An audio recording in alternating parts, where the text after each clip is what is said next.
Bonjour bien-aimés de Dieu.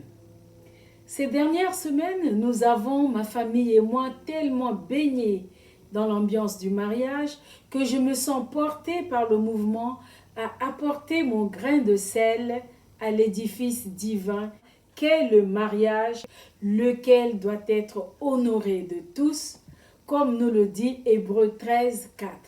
Notre verset du jour vient de l'épître de Paul aux Galates au chapitre 5 verset 22 qui est une énumération des différentes facettes du fruit de l'esprit.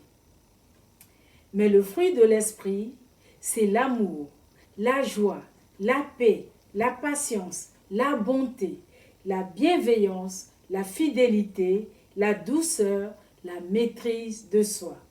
L'énumération des 9 facettes du fruit de l'esprit fournit une base biblique pour un mariage harmonieux et épanouissant. Plus le mari et la femme progressent en manifestant ces différents aspects du fruit de l'esprit, et plus leur union deviendra forte et belle. Il y a d'abord l'amour. L'amour, ce lien de perfection par excellence. En effet, en nous aimant, Dieu a donné ce qu'il avait de plus précieux, son Fils. Le véritable amour doit se manifester de manière inconditionnelle, sans rien attendre en retour. Marie, aimes-tu ton épouse au point de te sacrifier pour elle, tout comme Christ a aimé l'Église et s'est livré pour elle?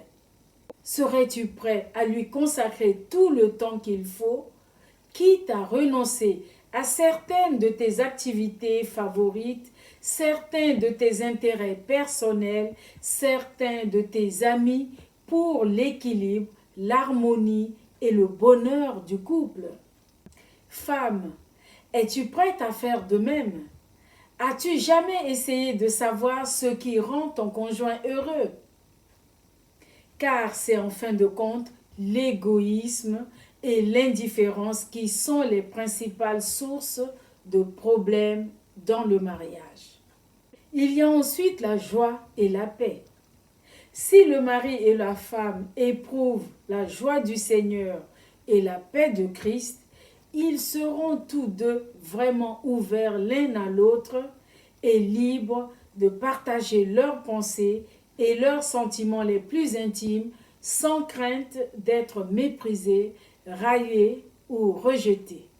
La patience, quant à elle, demande à chacun de s'adapter patiemment aux particularités et aux habitudes de l'autre sans chercher à le rendre conforme à l'image que l'on souhaite. Cela implique qu'il faut prier pour son conjoint plutôt que de lui faire des sermons. La bienveillance et la bonté sont les deux vertus quotidiennes sans lesquelles la vie conjugale ne durera pas. La Bible nous encourage à ne pas nous lasser d'être bons, même si nous ne recevons rien en retour. Galates 6, 9 dit « Ne nous lassons pas de faire le bien, car au temps convenable, nous moissonnerons si nous ne relâchons pas. »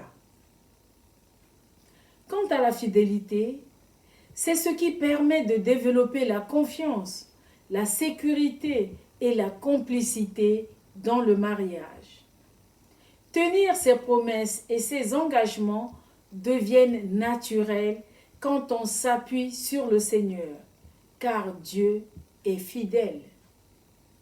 La douceur et la maîtrise de soi sont deux qualités indispensables pour rendre le mariage solide, fort et durable. Bien-aimés, que le Saint-Esprit vienne en aide à chaque couple afin qu'il construise plutôt qu'il ne démolisse. Amen. Prions ensemble. Seigneur, tu es le grand architecte du mariage et tu es disposé à accompagner et à inspirer tout couple qui se confie et qui s'attend à toi dans cette aventure merveilleuse qu'est le mariage. Fortifie chaque couple pour qu'il ne laisse pas accès au diable.